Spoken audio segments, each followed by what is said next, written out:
What's up, y'all? Look, this is Corey Sigu, right? So y'all might have seen a different face right now, and wonder, man, where the hell is Mike at? But Mike has some stuff he had to take care of. Shannon has some stuff to take care of. So I will be your host for the show today. Welcome to the Marketers Cypher. We are here every other Wednesday, right? So we're gonna take the week off next week, come back with some fire next week.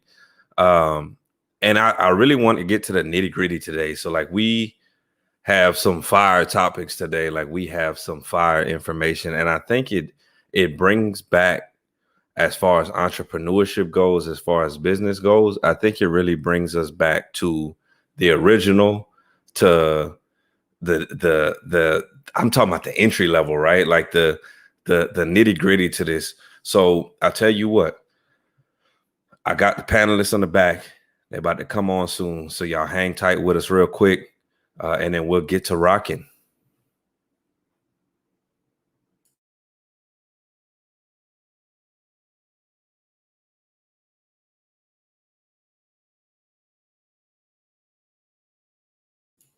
So what I want to do in the meantime, though, is I know y'all are listening right now. I want y'all to go ahead and share this with somebody who's going to need this information tonight, right? Like if you run a business, if you potentially want a business, if you want, man, a lot of this stuff is even applicable to your life itself, right? So do me a favor, share this with somebody who may need it, right? Matter of fact, not even may need it, right? Don't even be passive aggressive like that. Like just let them know, like, hey, I think you should follow this. I think you should get the information from here. I think it'll be very beneficial to you. Um, so yeah, definitely like it. Go to the Marketers Cypher page, and for sure, follow the information. Shannon drops a lot of information on there, just as far as like how to make that business better. But again, I'm about to bring these panelists on, and we got some fire for you tonight.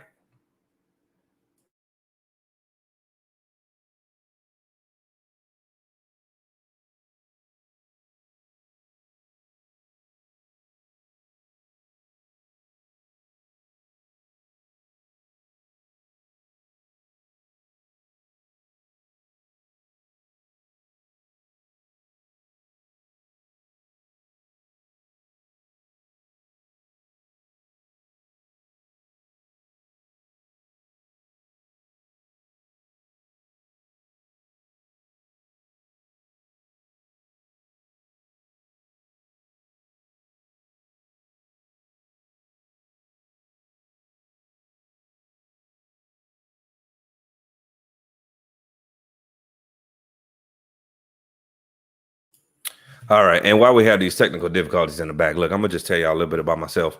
So my name's Corey Sigu. I'm going to tell you a little bit later on. You've probably seen me on the Marketers Cypher before. You've probably heard me speak before. But I'm your team culture guru, right? Like if you have an organization, if you have a team, and look, here's what I want to tell y'all. Everybody has a team, whether that is your household, at work, your friendship, whatever that may be. I help you build those team relationships up and really help your team culture out, right? I help organizations become profitable and retain employees, and that will reach your margin levels, right? So without further ado, I'm gonna get our panelists on real quick, and we're about to rock it out for y'all, right? My man, RJD, what's going on? What it do, baby? Oh man, we all good, man. I was just telling the people, man, I get to run the show today. Like they probably popped on and they was like, man, who is this cat? Like, where's Mike at?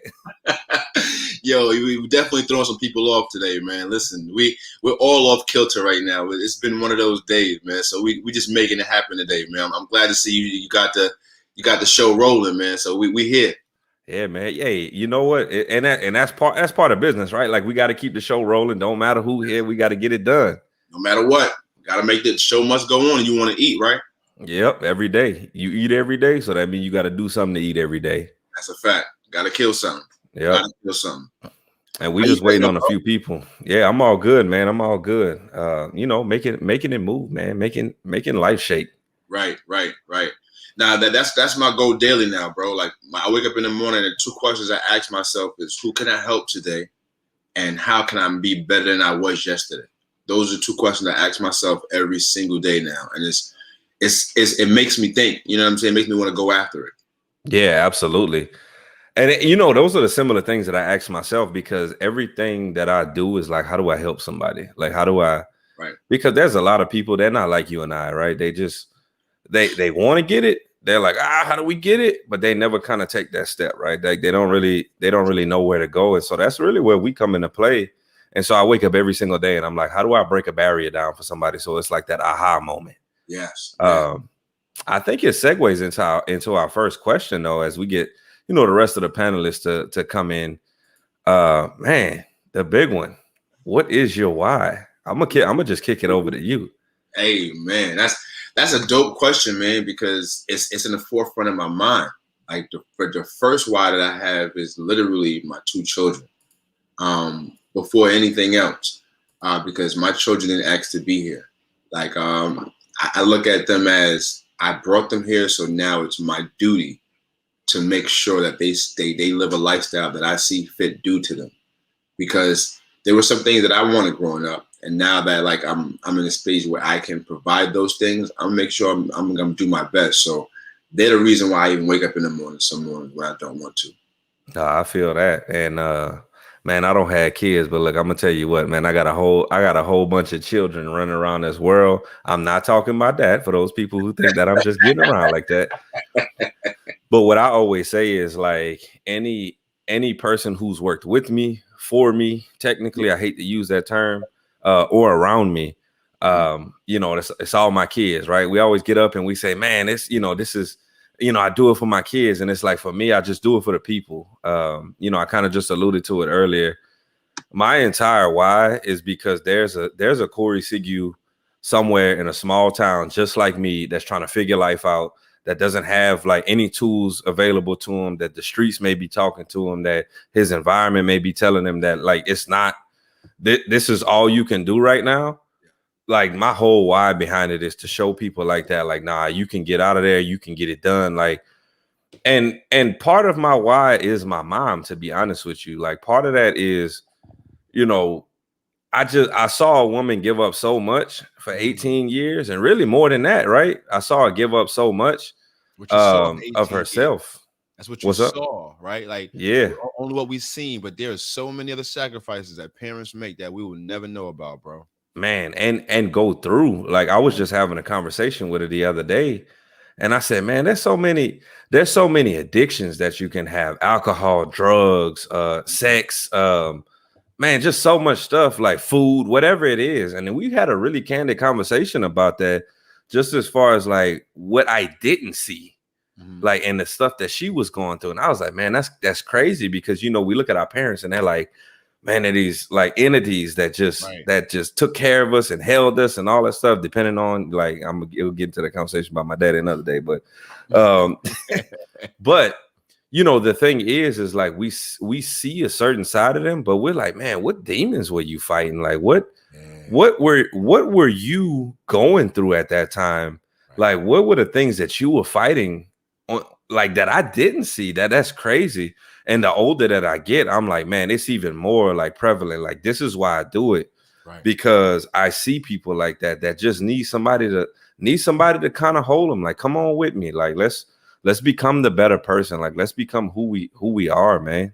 Yo, and honestly, Corey, that's dope, because a lot of people, like you said, just need that companion to go along with them. You know what I'm saying? Because there's some people in life that just need that tug. You're like, come on with me right quick. Because the truth of the matter is they won't move until you move them along with you. But the best part about those people I've learned is that once you get their tires rolling, you know what I mean? Like once you get their tires rolling, boy, get out their way. Because they are literally coming through with no brakes. So it's an awesome thing to see. And another part of my why is to see it, bro. Like just the other day, as a matter of fact, last night I was on Mike Williams' Breakthrough Kings. Check him out. He's awesome dude. You guys should already know that already. But we was in a podcast last night, and I had brought up the fact that I had my testimony almost made me cry. One of my guys had said to me, he was like, yo, bro, I'm glad you did this, because had you not done this, I would not have been able to move how I'm moving right now between me and my baby mother and my job and situations like that. So I'm like, wow, And the truth of the matter is, bro, a year and a half ago from this point, I was sitting somewhere like donating plasma, trying to feed my family, and like just about to give up on life. Man. So think about it. Had I gave up on life, would he be where he's at right now? Yeah, man. And that's man, it just makes me think about, like, even as we talk, right? Like that, like we're one and the same, because what really drives me and like even hits home that why is like, just for you, like you get that, and we call it testimonial, right? But it's really just like we get the nod that's like your life has changed. And so for me, it's like like when you see an individual who can't barely make it to work, they come back, they be like, yo, I'm still using the stuff that you told me how to get through life. Me and my husband just broke ground on this house. I'm like, yo, that's crazy. Like you, like 3 years ago, you were trying to figure out how to get to the job. You've prospered in the job, and now you building a house, man. That's big. You know, you see, man, when I say I got stories like folks, you know, stop committing suicide because of stuff like that, man, that's really what it's about. Right. But yeah, man. So we got another panelist here, right? We got Miss Aisha Thomas in the building. What it do? Oh, hi guys. How are y'all doing? Y'all talking about y'all wives and stuff? Yeah, we just talking about what makes us tick. Yeah. So let's ask you this, then. What's your why, Aisha? Wow. I mean, besides, of course, you know, my family. So I'm a single parent of two, a 7-year-old and a 9-year-old, and they are the foundation of my why. I think that, like, I always talk about self-leadership, but I want to be able to provide them an effective example of how to live effectively. So that requires me to show up as a self-leader, a leader on the outside, a leader with them, you know, and definitely a leader of self. So it is really like changing the generational makeup of you know, some generational things that we saw within our households or within our community, and really striving to show up the best way possible so I can create an effective path for them. So they're the foundation of my why, and there's like little miniature whys in between, like supporting people and seeing the output. I just finished this 3-day resiliency course with the business owners, and seeing the change and listening to the breakout sessions and how many they're having revelations. That's like another mini why, because I'm seeing the changes and how they're going from point A to point B just in a day.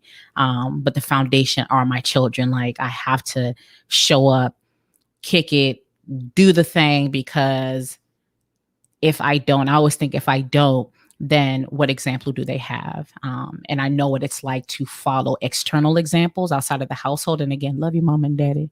I love you. Okay. I love you. So don't beat me up. I know how it is when you follow external examples. And the reason why I followed external examples, because they weren't home like that. Migrants, grinding, working all the time. So I learned so much from the outside. And I want to aim to be as present as possible and do what I need to do to show up as an effective leader in the household, as well as on the external, so they can have an inside example of what that looks like. Oh, that's good. That's good. You know, that's one thing, like both of y'all talked about your kids. Like, I don't have kids, but I always try to tell people, like, so most people will say like, oh man, I'll die behind my kids. Okay, cool. But are you willing to live? Because like, that's the part. Like, that's the part. That part. Because man, I think you got the mute monster right now, RJ. My bad. Nah, I said I'm not willing to die for nobody to keep it a stack, because I don't have to prove my love by giving you my life. Like, that's not, my life is not. Come on, y'all better. You know what I'm saying? Like, my life is not the price of your love. Wow. That's not nobody's cost. But I will live for you, though. I will live to make sure that I do the best I possibly can for you, myself, and the people around me. That's what I will do. But I like that. I like that. Yeah, I'm gonna have to start using that for folks, man. I shouldn't have to, you know, because think about that. Like, Christ paid the ultimate price, right? That's the thing. For the believers, the Christ paid the ultimate. But he lived, bruh. Right, but he lived. He only stayed down for 2 days. I'm just saying. Like, so he can live. That's it. Yes. So at the end of the day, like I'm not my life is not the cost, and I don't think anybody's life should be the cost of anybody else's love. Facts. So, and this next question that kind of gets into a little bit more business, right? We got a little deep, figuring out who we are, what drives us, why we get up every single day. So the next question we have is, what are some of the good scheduling practices to avoid overbooking your day or double booking a time slot? You really want to ask me this today of all days? He was like, I was just overbooked today. Literally, like just now. I'm like, oh, I got a podcast and a scheduled session. No, wait a minute. But the best part is the client canceled before I even had a chance to fret. So he rescheduled for later on this evening. So to God be the glory, but we definitely got to talk about this. What is a good practice? I was like, well, I'm thinking like, what was the lesson learned? But no, it happened to me this week too. So I can't even knock you for that. And I think that it's just like your 168 assessment. We talk about time management. So 168 is you taking the 168 hours that you get within the week and identifying where your time goes. And I always tell clients, customers, or individuals looking at time management to identify when there are changes, make adjustment to your 168. So for me, I'm realizing that business is picking up. So I'm having to look at my schedule literally week to week and make and embed the changes necessary. So you want to have a scheduling platform that you utilize. I use Calendly because it connects to my CRM. So I utilize Calendly and I have a set schedule. I know between these hours, this is where I want to take my inquiries. I know within the schedule, I want to take my 1 hour clients, my ongoing clients, and so on. And then recognizing that, you want to check that possibly every week to identify, has there been some changes? Do you have downtime? Like I took a trip to do a team development session and I almost forgot to add that on there. So I literally wiped out my entire week because I knew that my promotion ceremony was on this day. I had to travel on this day. So I was like, let me wipe it out. But just imagine if I didn't, I would have been overbooked. So for some of us, we have to realize as business is picking up and things are shifting, how often are you going in there, reviewing your calendar, identifying if you need to make adjustments, and making the adjustments and recognize that mistakes happen. But at least if you have a go-to system you can go to, that at least keeps you on track. And it's a one-stop shop place that you can go to that you can make the tweaks and adjustments to. Yeah, I'll say even for me, man, I struggle with that because it's like I got the Calendly, like people set it up, but then there's sometimes where it's like, oh, this came up, in the meantime of something happening or whatever. And how do you navigate that with your full-time job, Corey? Yeah, man. I mean, so I already have the time slots backed out for like when I'm actually at work. But then the other part is like stuff comes up and man, I'll be honest, it's hard because somebody might schedule something with me and I'm like, oh, I got caught up at work. Or I might is there sometimes where I'll be on lunch and I'm like, okay, well, you schedule that time slot for there. And I'm fine with that. But it's like, okay, now you're late, and then I have to kind of get like hemmed up on my schedule. I'm like, well, I mean, I gave you 5-10 minutes for you to show up, but you didn't. So, I mean, there's sometimes where, you just got to cut it off and realize that your time is valuable. So, people are playing with your time and people are saying like, well, I'm just going to show up 15-20 minutes late. You can reschedule that though. Because I don't have time and you got to be mindful of what other people are doing. So yeah, man, I still struggle with that, to be honest with you. Well, I'm going to be honest too. When it comes down to that respecting time, we got to respect our own boundaries too. Cause that's my thing. Like I have a hard time when it comes down to hard cutoff times. So I've been more like really concentrated on it. So like even for today, I had somebody who scheduled an appointment at 4:00 and once he scheduled an appointment, is that me? No, that's you're just gonna come in. He like, listen, I'm gonna let y'all know that I'm here. He had to come in with a grand interest, nah? No, go ahead though. Well, so what happened was that they scheduled an appointment for me and literally didn't show up. So I always give everybody the 10-minute grace, right? I give the grace period. So now at the 10th minute, when I'm literally closing the appointment, he shows up. I'm like, oh. I can do two things. I can reschedule with you, that what you might want to do, or I can give you the fastest version of this of your life, and you just be shortchanged on the value. So he said he wanted to take the reschedule. So like it's literally about respecting our own boundaries too, like setting our time boundaries and sticking with them. Yeah, that's good. You want to be able to create a boundary. And I love that because, A, you see great examples. And the reason why I asked Corey that is because, of course, like I have a full-time job. I'm a full-time military member. He has a full-time, like, and balancing that, especially as because now I'm in an organization where it's so much busier. So I can have this schedule mapped out. And all of a sudden I'm getting a call from my chief and she's like, Sergeant Thomas, da da da da da. Everything changes. So you're also seeing the real life experiences of those that are managing a full-time job as well as, a bit building a business. But then you have the other side of it where you talked about business boundaries. Do you have them? Do you have a grace period? Okay, 10 minutes. And if you don't meet this 10-minute mark, my time is precious. So again, you have these two options. You were scheduled for an hour, but you were only going to get 50 minutes at this point. I'm sorry. And this is how we have to navigate, or we can reschedule and creating those. So I loved how you highlighted that. Do you have business boundaries, and are you practicing it and making sure that you're managing your time in that way? Love it. What up, Kurt? Kurt, what it do, baby? What up, everybody? How y'all doing? Cool, Good. man. Got that Loving good We're all sound. good. Word. Yeah, Loving that Kurt man. got that mic or something. Listen, man, My no, gosh. lovely Microsoft decided to do a whole restart and lock me out from coming in. So Microsoft is treating me right by letting me sound better. So yeah, at least they Come could do. through. You know what I'm saying? Shout out to Microsoft, man. Shout out to Microsoft. Shout out for the me wall that Miss Sergeant Thomas has. I mean, that's what we doing. I mean, we How much you know about the me wall? Okay.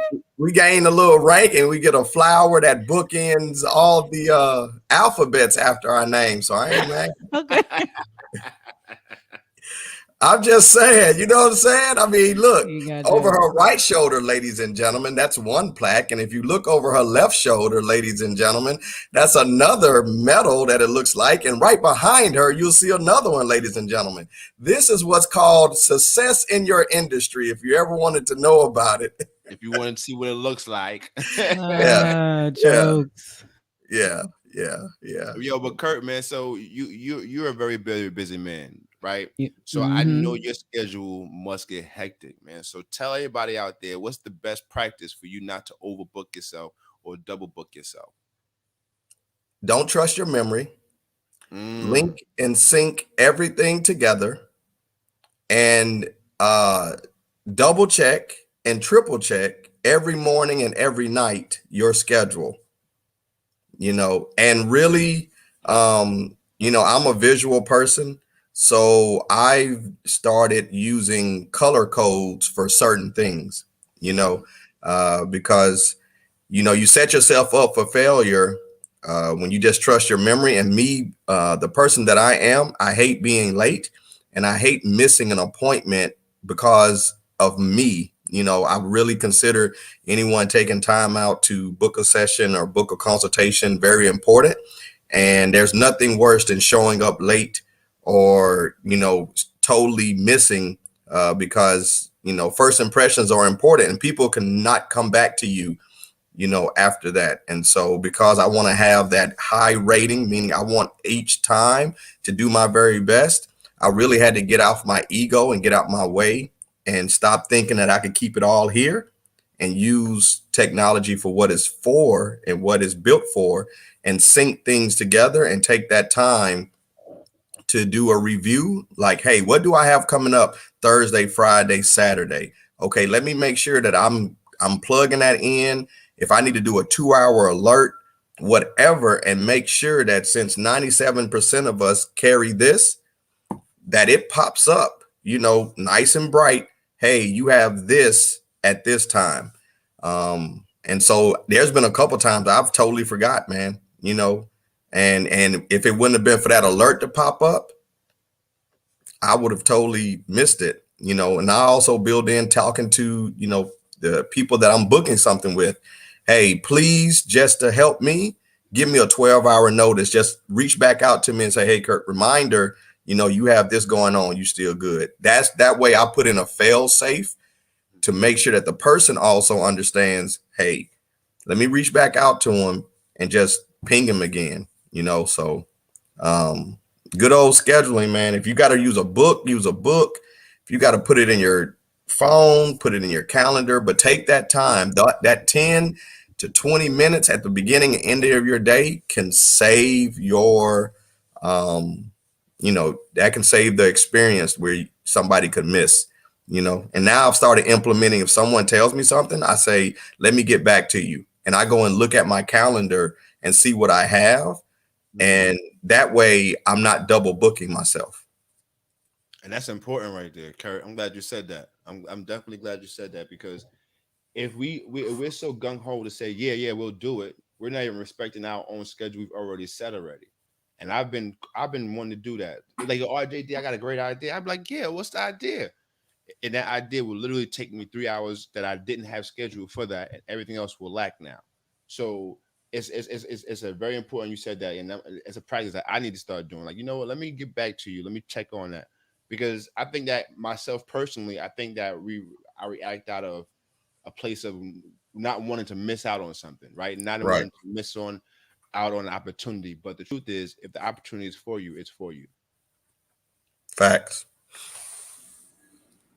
Yeah, man. It's definitely, I think scheduling, I think that's the first thing you need to hire. Like when you first start to scale, I'm gonna get you an assistant where they can keep that schedule for you. Facts. So this brings us to our next question, right? So this one's a little bit deep. So what rules, statutes, practices have you put in place to ensure that your business is non-biased and open to all demographics? Wow. Yo, Come and Shannon got the through. audacity. He got the audacity Drop to ask that these one on questions us. and not be here for it. What in the world? Somebody get Shannon on the line. Listen, Go ahead, fellas. I'm as the the underrepresented minority on this panel. I'll let y'all kick it off. I'll wait. We always say ladies first, but she had the way to throw that one to us. Listen, I need to, let me see what my brothers are going to say. Yeah, that's a professional woman right there. It's like, you know what? I'm going to be slow with this decision and saying this. I'm going to let you guys go first. So I'll jump out there. I'll say this. To be non-biased, for one, you have to be aware of your bias. You have to be aware of your development, understanding what kind of biases do you have. Then next, once you understand that there are biases, you do have blind spots. There's certain things that may be touchy for you. Work on what is the non-emotional part of it and what are your goals? What are your values? Because there are times that you can be open to all demographics, but I'm not working with certain demographics because of what you stand for. Our values don't align to each other. Nothing against the person, but what you stand for doesn't match my values. And what that does, it helps you decrease your bias.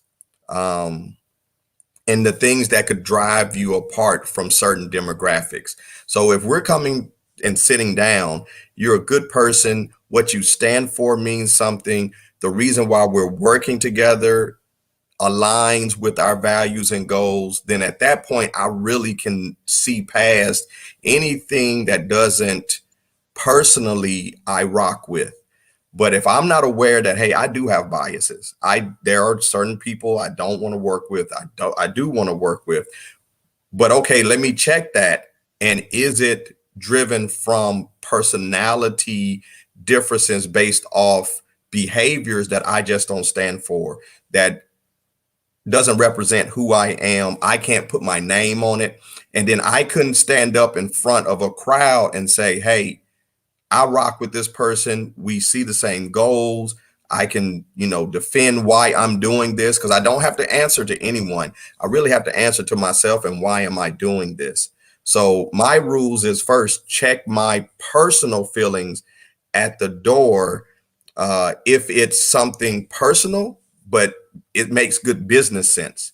You know, one of the things I've learned is watching people that are friends go at each other on business and then turn around and be friends right after, because business is business when we're in a boardroom. Friendship is friendship, but sometimes you understand, like, look, I got a bias. This is too close. I know that this doesn't go right. Our friendship may not be the same. So maybe we don't go into this venture together, because I value the friendship more than the business. So we're not gonna tiptoe on this, because I know I'm going into this looking at you as a friend and not as a business partner. And I really had a mentor that told me something when I asked him to hire a friend, and he said, I'm not. And he said, the reason I'm not doing it is because they're a great person, and I know they can do the job, but I am not going to stand for some of the things as a friend that as a business owner, I'm not going to stand for the same things that I will allow as a friend. And so to not blur those lines, I'm not going to hire them, because some of the things friendship wise, I'm cool with, I'm not going to be cool with as a business owner. So it's best to keep them separated. That was good. Go on now. Kurt, you tore that one up, because me, for my own self's sake, I don't have any bias, bro, because I want every man that comes in contact with me to have confidence. I don't care what your age is. I don't care what your range of confidence is, what your demographic of where you're located. I don't care about any of that. I just want the man to be confident in the man that he is. So, like, the only person I have a bias with is the person that comes to me that's green. You know what I mean? A green person I might have a little bias with. People say, I don't care if he's yellow, blue, or green. No, I'm not gonna lie. If the Joker come to me a little green, yellow, or blue, I'm gonna be a little biased. We might need an ER. Yeah, that's what I'm saying. Just a little bit.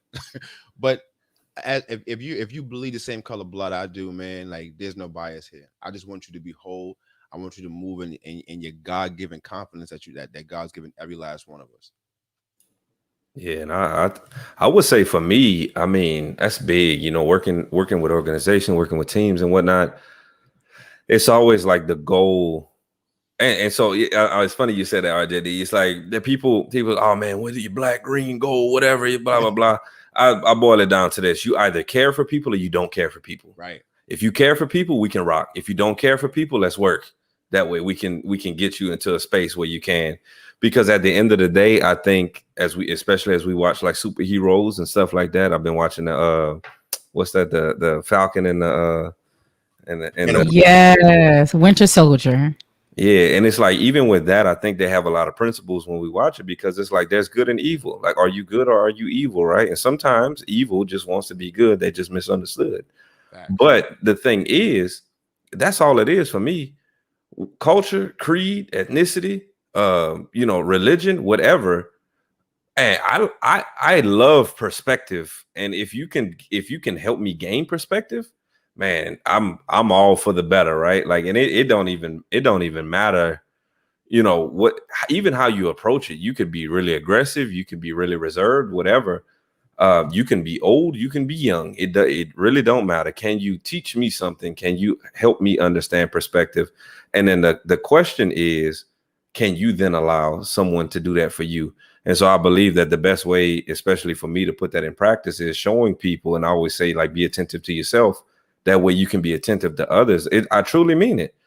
Understand who you are. Pay attention to yourself. Pay attention to what it is that you're seeking, what it is that you may be trying to shut out based on traumas and whatnot, and allow that, based on you fixing it, to be attentive to other people and see what you help facilitate it. RJD and I just talked about this. There are some people where you kind of got it, they're going to come over and you're going to be like, hey, walk with me real quick, because I know you can't do it by yourself. And so I think, especially in this day and age, I think there's a lot of people who can benefit from listening to this specific piece here, as far as understand other people have different perspectives.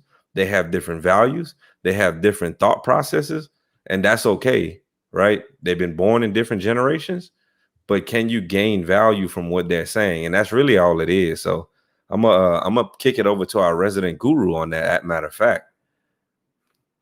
Well, I love what Kurt said. I mean, he hit a great point. In order for you to understand bias, you have to understand your specific bias. We all have a certain level of bias.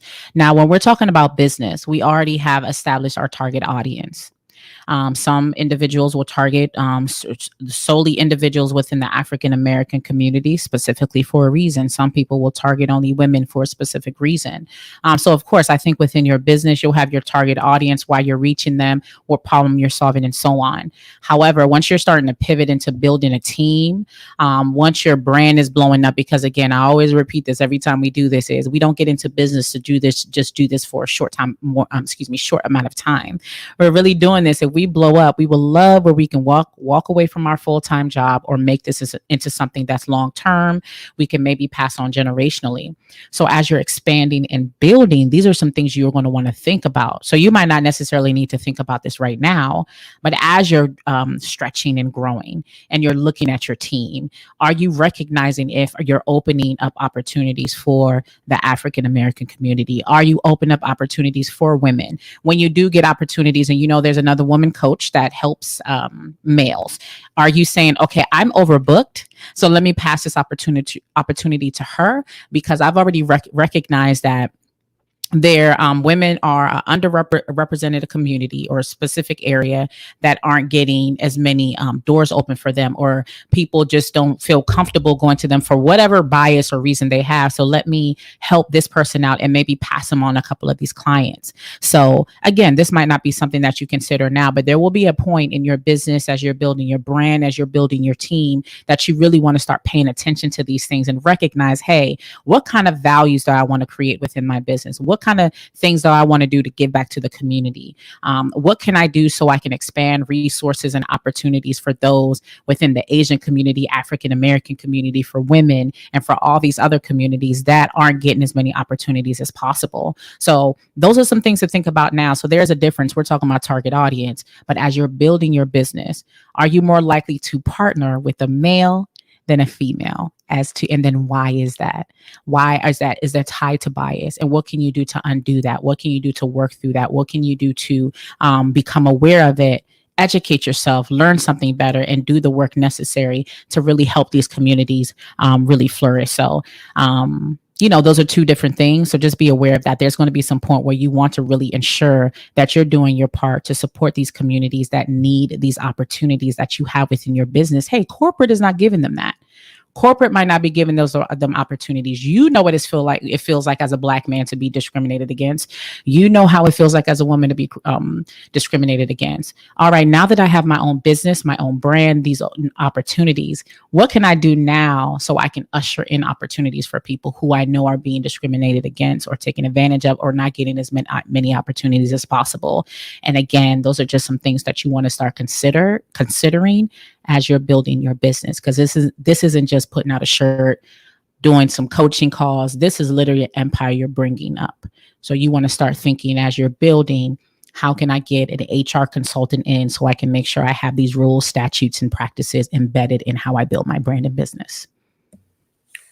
So Corey, I want to follow up real quick after, the doctor, the surgeon, the queen stated that. I want to follow up and say this as I was thinking about what Aisha was saying, is this: as a leader, it is okay to have a bias as long as that bias doesn't block you from being blessed by someone because of that belief.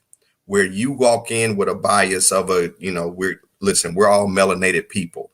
When you walk in and have a bias against a minority, but then you miss out of what they can contribute, how smart they are, the great work ethic, what they could bring to the table, and being able to give a different point of view. If you have an age bias, a gender bias or whatever, you're possibly cutting out a demographic that could help you build an empire. So if your bias is not checked at the door and it prohibits you from seeing people that can contribute, that can grow your brand, and at the bottom line, you know what?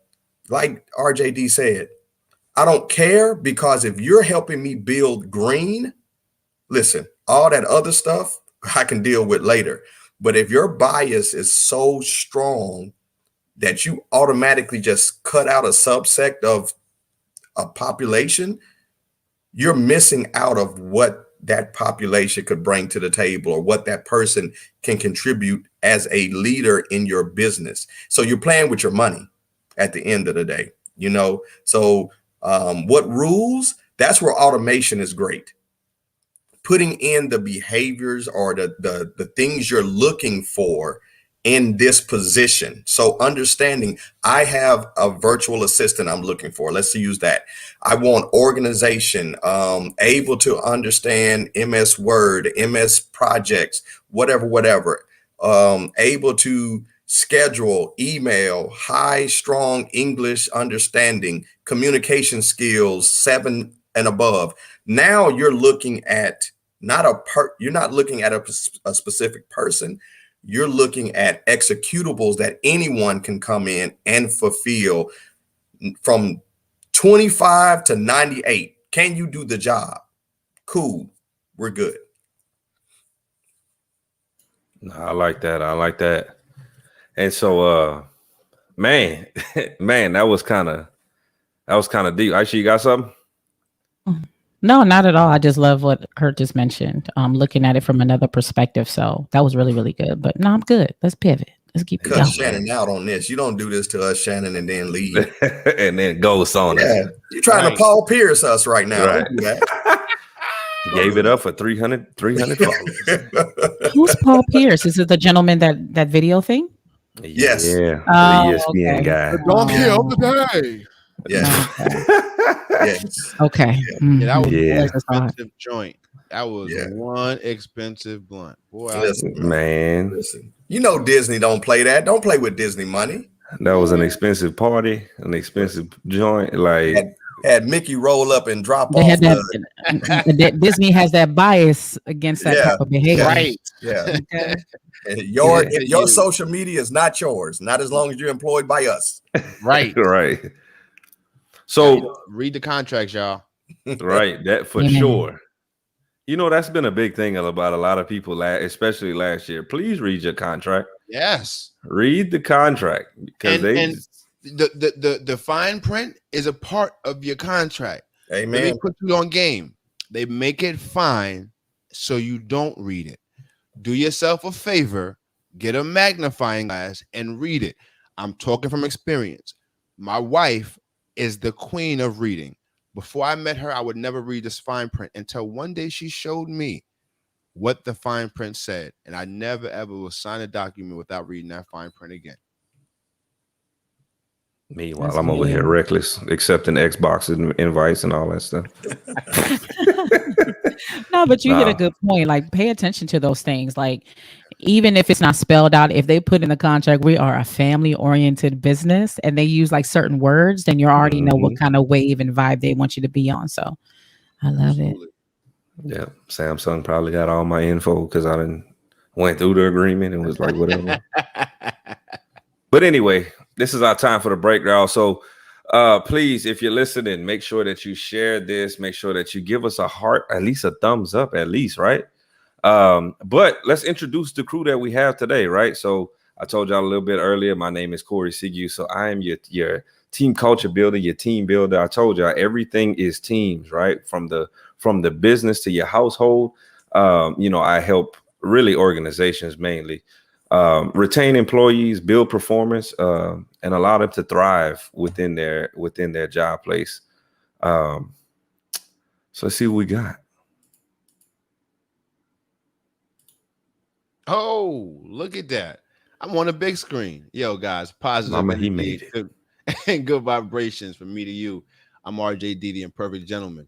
I'm a character and confidence building coach, man. I help young men as well as older men break through those barriers, man, and really understand who they are on a deep level and walk through their confidence as God designed them to. So I'm just a man that's helping other men become the best versions of themselves.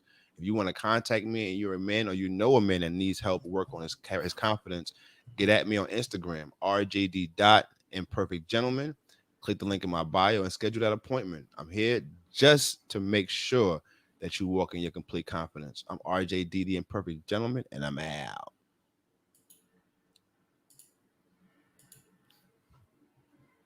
Screen. Hey y'all, how y'all doing? I'm Aisha Thomas, your organizational leadership development. I help corporate and business leaders professionally and personally develop to improve performance, communication, and diverse talent management. All right, through my solution-based coaching and training program. So if you want to reach out to me and connect with me, and you need support for yourself, your organization, for your teams, maybe you have a retreat. I just finished a 3-day retreat with a team, help them really tap into their emotional intelligence, understand self-awareness, and transition to understand how all that works together as a team. I just finished a 3-day course with the business leaders to allow them to understand some self-leadership and some resiliency practices to help them navigate the stresses of business. So there's so many layers to how I can support you. So reach out to me at info@aishathomas.org, or you can hit me up at aishathomas.org on one of my social media platforms at Miss Aisha Thomas. That's MSAISHATHOMAS. Have a great day. All right now. Listen, why did I start singing the Usher song? USHERRAY. OMB. Listen. I'm Kurt the Connector. Okay, I'm your high performance. Since we got all these great things being put, I'm your high performance relationship coach. Okay, I'm helping connect us entrepreneurs to my diverse group of small business owners. I will get you a consultation within 48 hours, and my connections establish an agreement of 98% with the success rate. You know what I'm saying? We out here making great connections. Also, I help with content marketing strategy, boosting your social media presence by 40% in 21 days. Listen, at the end of the day, I love to give. Allow me to work in my superpower and give back to you, because when you're ready to invest in you, I'm ready to invest in you. I can be found on social media, on Instagram at Kurt the Connector. Listen, my DMs are open like Wi-Fi. Come hit me up. Let's book a consultation call, get some clarity, and go out here and show you how to utilize your relationships to build leverage. Man, and that is the crew. So I think it perfectly segues us into the next question, though. So y'all know about a little bit about what we do. So what's the best and worst thing about your niche? I'll go ahead and start this as well. RJD. The best and worst thing, I'm gonna start from the worst thing, is that it's hard to define the power of connections and the power of relationships, because many times you don't see the quantitative results. You know, if I was a chef, you're going to see beginning and end. You're going to see ingredients. You're going to see me cook. You're going to see the results. It's going to be on a plate. If I'm a t-shirt maker, t-shirt brand, you're going to see a blank t-shirt. You're going to see the design and then the finished product. When building relationships, many times you are unaware of how the relationship fostered influence, leverage, growth, putting people together, because it's almost like, I hate to say it, it's like watching someone plant a seed, the tree grow, produce fruit, and it happens so smoothly. Next thing you know, you're like, oh, I never even noticed that the tree was here. So sometimes it's hard to define collaborations, partnerships, building relationships. The best thing is when someone is connected and meets someone that really helps them in a chosen field or chosen profession and elevates that person. And as RJD said, it gives that person confidence, give that person belief, and then they're able to roll out whatever project or service or product that they have because they was able to connect with someone in that field. In today's time and hyper speed, a lot of times it's hard to cut through everyone popping up left and right to really find quality and a great experience. And so that is the thing that I help to do, is bridge those connections. So you don't have to deal with the fear of rejection and say, hey, I don't know who to find and it's hard out here. Who do I look for? Or how do I connect with someone? I'm basically your human Google review. I'm already connecting with people that have 5-star ratings. And so when you come to me, I understand what you're looking for. And then I help to connect you with someone that's great in what they do, but also someone that's really tied to your temperament and what you're looking for. Because sometimes you may need someone that's a little slower in helping you, or you may need someone that's really going to drive you. And so that's really the glue and the magic of the connection. So the best thing is seeing people grow and meet. The hard thing is sometimes it's hard to find when you say, hey, I help you build relationships and create them to leverage them to be a person of influence. And that can be hard to define someone when you tell them I'm a plug, so yeah. I agree 100%. That's the same thing that I recognize. Again, the best thing is seeing the change. Like when you walk through people, again, this 3-day class just was like amazing because it challenged me to create a curriculum for 3 days for a diverse group of individuals in all type of industries. But it was just beautiful to see the wake up moment, the feedback, like, man, I never thought about it this way. I can implement it in my business this way. This is how I can become a better leader. However, there are a lot of spaces that they're like, okay, leadership development, like, what is that all about? I want to get the bag, I want to get the money. And they're not realizing that the aspects of mindset, the aspects of emotional intelligence, those aspects are so foundational in the mindset of a high performer that they're just like, all right, they hear that overarching leadership development and they're like, okay, what is that? And of course, that's a lesson to you that whatever gaps or a lack of understanding you run into, just like Kurt mentioned, is finding unique ways to educate people to allow them to understand this is why you need me. This is why you need me. And of course, with our lives and with the things that we put on social media and with the feedback we have and so on, and, posting testimonials or whatever, that's our way of educating the masses about it. But again, it's just recognizing, like, I love this post that I posted earlier in my social media page, if I can pull it up. And it really talked about how we need to start to redefine what we consider as important, because we'll invest our time and money in areas that aren't necessarily benefiting us. So it said, start a business, $999 too much. Buy a new iPhone, $999, no problem. Right. And we've seen these before. Healthy groceries, $100 too much. Dinner and drinks, $100, no problem. Watch Netflix 2 hours, one more episode. That's Snowfall. It ain't on Netflix, but I like that Snowfall. But anyway, learn a new skills, 2 hours. I ain't got time for that. Life is about choices. Stop blaming the lack of opportunity. So I love that example because, again, when you're in a space and you know how connecting is going to benefit them, when you know how helping this gentleman come from point A to point B is beneficial, how Corey knows how me helping you learn how to benefit and improve and connect with your team and really put this team development thing together, I know how much it's going to benefit your business. But trying to communicate that, allow people to take you serious in that area and know that you're going to bring the results.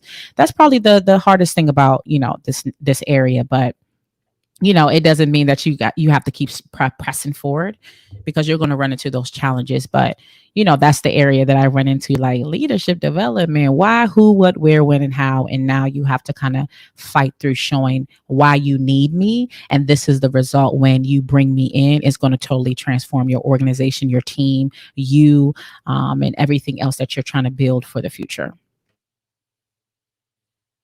Yeah, for me, the worst thing is that when men come to me to talk about confidence, they don't really realize that they're really talking about working on their character. And that for me is some of the hardest things to deal or tell a person is like, the reason you're not confident because you have a character deficiency. There's something lacking in your character that you have to work on. And sometimes it's a hard conversation. And to be honest, like, I'm a high I. So you guys all know, like, I don't like making nobody really upset or having anybody feeling kind of way about me. So when I do that, to me, it hurts a little bit because I'm pointing out something that obviously is not a good thing to someone.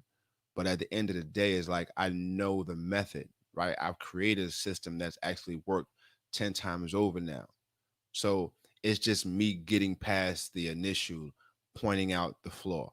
And that's not something I like doing. You know what I'm saying? But at the end of the day, I've learned that your life is only, and I mean only, at the level of the questions you ask yourself, right? You only live your life at the question that you ask yourself or someone else has asked you. So if I don't ask that person that question or point that detail out, I'm doing them a great injustice, and I'm truly not doing my job. But the best thing is literally watching that man go from a timid man to one that his chest is stuck up in the air and there's nobody can tell him nothing about who he is and what he is. Is nothing more fulfilling. So that's the best part for me, to be able to see the transformation and the look in the eyes of a confident man that was once unconfident about who he was as a man, father, or husband. Oh, that's good. That's good. And that, like mine's is similar to Aisha, right? Like we talk about leadership development and team building and all that stuff. And like the internet, they're not trying to hear that. They're trying to be like, what's the hot entrepreneur thing that I can do, right? Like, I got 12 ways for you to market to $1 million in 62 days. Like but that's not what we do, right? Like so for me, the best thing is like when you see an individual, and there's a lot of like personal development that has to go into like within it, because it's like most of the time people aren't great leaders because they got some stuff going on in here that doesn't allow them to flourish, right? Like I look at a lot of individuals at home, kids are like, oh, my dad, my mom, most wonderful person ever. They get to work and it's like, oh, demon man, like whatever's going on, like I don't know what this person has gone on in their life, but it's just a lot of things that they have to kind of get through. And the best part is seeing that transformation and then seeing the camaraderie. I think community really propels all of us, us on here, those of you listening to it. Like there's a reason that you're rocking with us right now.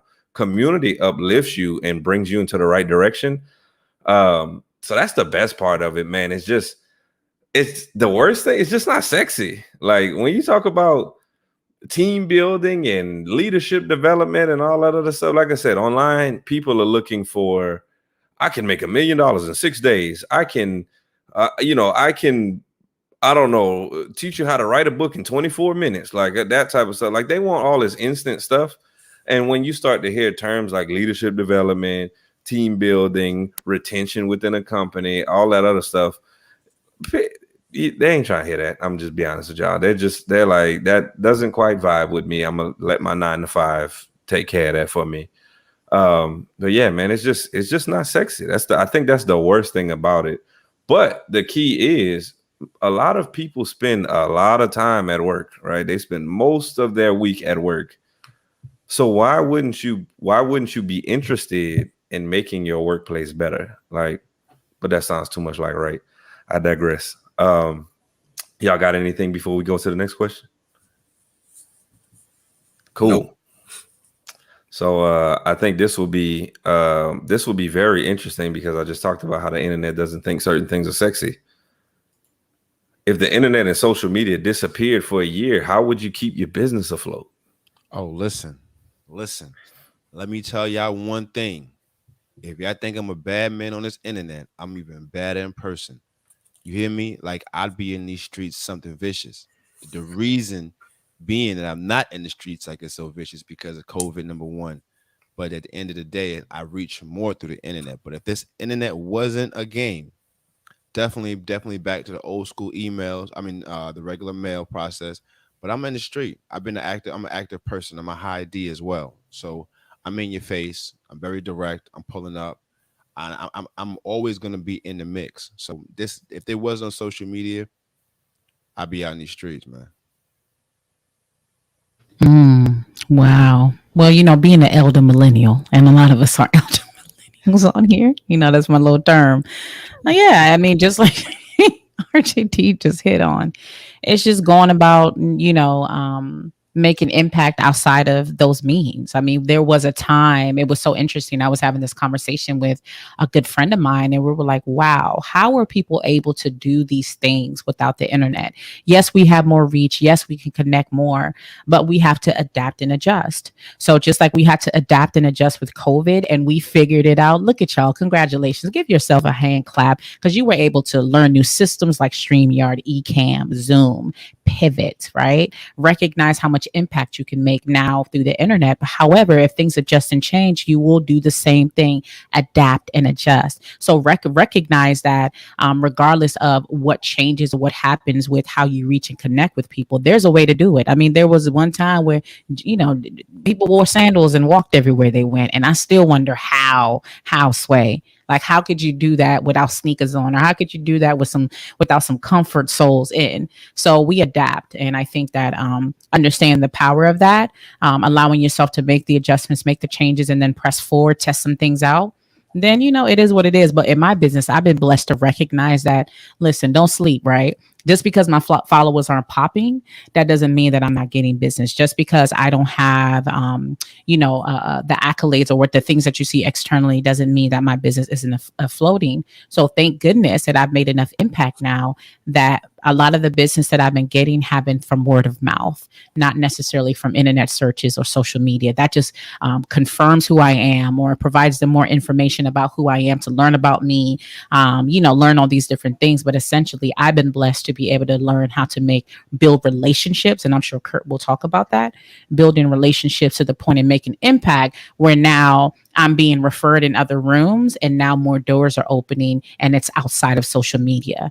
So recognizing what are you doing to build relationships so your names can be in rooms, and even if they don't have internet access, somebody is now saying who you are, who they need to reach out to, and now they'll still connect with you. Yeah, that's that's powerful. If the internet and social media went away, the good thing is for some of us, we're used to it.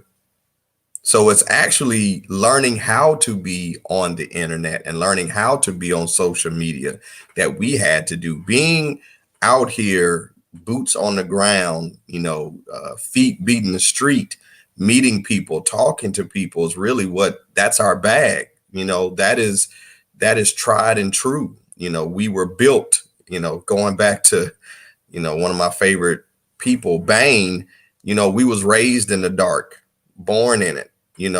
I didn't see the light until I was a man. And by then it was blinding because, I've been out here in these streets. I've had to talk to people and be used to being told no. And what's next after that, next opportunity. So as Aisha said, are you a popcorn business, or are you a stove business? Are you just in it real quick, playing a short game? Or are you really taking your time and building long game and having people speak for you, and you maintaining a top of mind presence? And so when someone wants leadership development, or someone hears about, organizational development, they're like, oh, I know who does that. I know someone, let me connect with them. Let me reach out to them. I have a great relationship. They're perfect for you, and that's because there's been that FaceTime, that exchange of energy, being in the rooms and having the dinner conversations, to really make an impact. So, if you look at what the pandemic has done, it's forced a lot of businesses to stay afloat because they had to transition, in a new way. So, put your business in a state of what's next. What would we do if this happened? So you really have an idea. But if it disappeared for a year, okay, we've learned how to adapt and overcome before. And so it'll be another way to adapt and overcome as well. So. Yeah. And I mean, I think, man, to be honest with you, it's kind of similar to what Aisha says. Like, the majority of people who come to me don't even come to me through the internet or social media. Man, I was talking about a deal I'm trying to do where I can speak twice per quarter. That didn't come through the internet. Like, that came through relationships that I had. Like, a lot of this, and I get it, social media is necessary and you can really build your platform on here. But I just want to speak to the people for a second that maybe you're not so much on social media and you're not, posting every day and all this other stuff. Like there are real businesses being built that aren't, going live 7 days a week and all that other stuff. A lot of people, yeah, you enjoy doing it. Like, and that's perfectly fine. Like you want to speak to your audience, and your audience rocks with you because they may live countrywide, worldwide, whatever, and they rock with you. But there's just certain people that they want that face to face. They want that one-on-one touch. Like they want the relationship to have been built, intimately, I guess you can say, without having to say, hey, I caught this live, or like, hey, I ran across this post or something like that. So I would say if the internet and social media disappeared for a year, the other piece is, how do you stay in contact with them? Like your email list, your CRMs. Aisha mentioned that earlier. Like, social media goes away. I mean, I've seen plenty of people thus far that, man, Instagram account get hacked. They got 73,000 followers. Boom, done deal. There's no more, right? Now, if the internet went away, that part is like you really got to get to the ground. I do believe that would be hard. I'm not even afraid to admit that, because so much is just driven through the internet, right? If you think about emails, if you think about Zoom calls, if you think about, man, just you can text message through the internet now, like sending a DM on Facebook or Instagram or something. Like, man, it's all face to face now. We got to call, you have to call each other. It's part of our behavior. Yeah. And it's very much entrenched, like a regular thing. Like it's almost been here forever, even though it hasn't been here for relatively that long. Yeah, man, if the internet went down, I very well may struggle, because a lot of people want to do the emailing and stuff like that. But social media went down, I'd be fine. Al Gore would be upset if the internet went offline. He would. It's a series of tubes. Yeah. So if we can get one of them tubes back up, right, we'd be fine. So the next question we have, and then we're going to wrap it up with this one, right? So describe how your elevator pitch should differ for a possible client versus the possible investor. Well, it's kind of like what we did. Me and Corey have done a psychology of business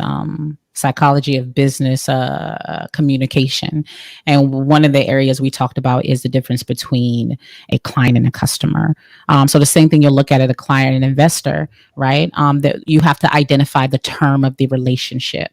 How long is this client relationship? Well, that might be a lot shorter than an investor. So it's identifying, and when you're creating your elevator pitch and showing up and connecting with these individuals, you have to factor that the relationship that you're trying to build is long term. So for an investor, you're going to have to break down the big picture overall. What is your 5, 10, 20-year goal? What is your long-term goal? Where do you see this business going? Because I'm investing in something bigger than something you want to do in 6 months. So you're going to have to recognize when you come to someone that is going to invest time, energy, and of course, investor, we think about financial, but I'm even going to take it to another level. It's somebody that's investing their time into your business, and they're going to be somebody that's going to be there long term. You have to be able to sell them the vision. What is it going to look like in the year?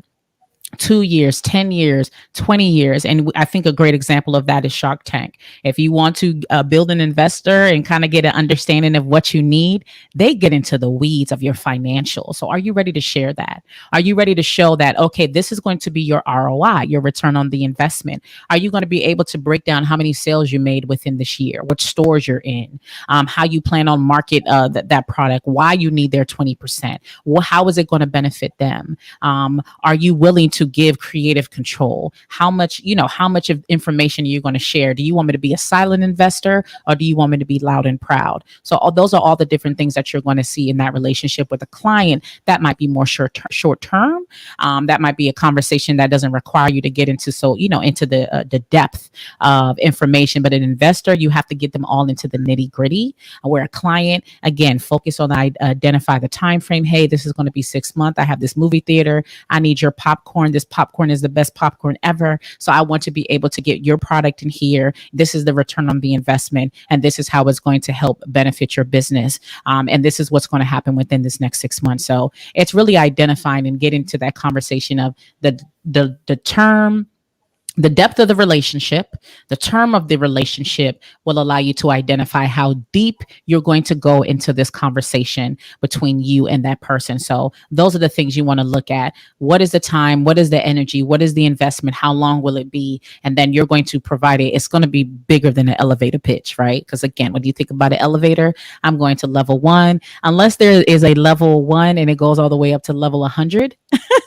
unless that, for an investor, this is going to be bigger than an elevator pitch, but you might be able to connect with them soon enough or quick enough where now we're going to do a follow-up appointment and I'm going to paint this vision for you. So I believe a client and an investor conversation is going to be longer than an elevator pitch. And again, you want to build that relationship that's solid enough or spark their interest in a short amount of time, but then have that follow-up conversation where you can really show them the vision of what's going to happen in that next 6 months. So that's just my input on an investor versus a possible client. For me, this is a question, honestly, I've never thought about. So just sitting here listening to you, Aisha, explain it, I was just like, all right, I'm definitely gonna take notes, but I had to keep leaving the room because of my daggone son. But at the end of the day, it's like when it comes down to you pitching, like I think it's really about the elevator pitch is more so quick and to the point. Like listen, I'm in the elevator with you. This is what I do. I'm a character and confidence building coach for men. Boom. But now you're talking to an investor or a possible person that can help you get to the next level of your business. That's some person you're going to really want to take your time and break down the details. Who you serve, how do you serve them? You got to know your numbers. That's one of the biggest things. I've heard from a lot of my mentors and coaches that have been in positions to get investors to invest in them. And that's one of the biggest things that they speak about is knowing the numbers, knowing what it costs you to provide the service that you provide, understanding who you provide, how you provide them, how long it's going to take you to provide the service that you provide them. All these intricate details, this is what you should be telling the investor because they want to know everything that comes down to a number. Because the truth of the matter, every investor wants one thing, ROI, right? That return on their investment. So if you can tell them this is what it cost me, this is what it's going to cost you, and this is what you're going to get back, those are your numbers. So that's my spiel when it comes to it. Like I said, I like to speak from a place of experience, and that's part of my pillars of my business. I only speak from experience, but in this space right here, I have never had the opportunity just yet to be in front of an investor. But trust me, when I do, I will be tapping back into this episode and listening and get the rest of these notes from Sister Aisha and whatever Kurt and my brother Corey going to drop as well. So that's my bill. To follow up, which is always difficult to follow up after Aisha when she says what she does, she puts extreme weight and pressure on us, which is why we stay in the gym and we walk every day. She requires us to stay fit and ready to go. But if you, when thinking about a client versus an investor, look at the words, but make it very simple. But I love what Aisha said. When you're thinking about investors, until you meet one, watch the shows and listen to the lexicon of what investors talk about. Listen to the language that they say. Wait. We can't go past the who, the what? The lexicon, the Decepticon. language. Let's get it. I thought I was like the Decepticon. Not the Decepticon, the lexicon. Lexicon. Listen, I have words of the day. You know what I'm saying? I got to improve myself out here in these streets. I'm already from the South, man, so I'm gonna slur a lot of words. But listening to Shark Tank, watching Shark Tank, the thing is when you're talking to a client, this is what I do and this is how I help you overcome it. When you're talking to an investor, this is what I do. And this is how I help your business either overcome it or become better because they're investing in you. A client wants to see what you can do to help them overcome their obstacle. An investor is looking at how can you help them overcome a profit margin. And so Investors care less about why you started your business. An investor cares less about this was created for X, Y, and Z. They're looking at what is going to be the profit margin, how can we scale, what is going to be the end result in the first quarter, second quarter, how much did your business do last year, what is your business projected to do this year? If I brought you in, what would you do for my business as a valued person in my business? The thing about investors, they make this, they listen slow, but they execute fast. They are very slow with bringing people in because you're playing with their money. So they need to see, you know, okay, what do you do? Why you do this? What can we look at in a year? Where you're going to be in a year? And then not only that, what has been your profits from year 3 to now? And then what are you projected from now to year 3 and year 5? And so when we're talking about numbers, it's very important for you to understand your numbers. Okay. But when you're talking about a client, you're still talking numbers. You know, I've been able to help this many people. I've been able to take people based off client referrals and testimonials to do this, but you're really taking them through an obstacle to help them. Investors, they have an obstacle, which is continuing to drive revenue and to continue to scale. How can you be an asset, an investment that's worth investing in? But right now is the best time to practice your pitch. You know, I tell sometimes people that have difficulties, pitch to everyone you see. Pitch to, just put yourself in the Shark Tank and say, okay, every day I'm gonna find one person and I'm gonna tell them what I do and watch the feedback, listen to them and see what the response is. Because why? You're doing the reps. You're talking to people, you're getting that feedback, you know, and then ask them, would you invest in me? Because you never know who you're talking to either. That might be an investor.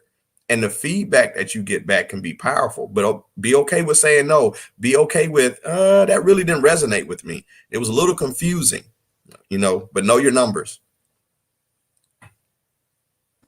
Yeah, and I would say And I want to add one. Oh, go ahead. Oh, my bad. No, go ahead. No. Just one quick thing. Kurt talked about with the client, you're solving a problem for them. I want to add another part. An investor is solving a problem for you because they're giving you their money so you can solve a problem. Maybe you need more resources. You need that money is going to help you in some kind of way. So that's the other side of it. You're helping a client solve a problem, but that investor is helping you solve a problem. So how is this relationship going to benefit them? All right, Corey, I'm done.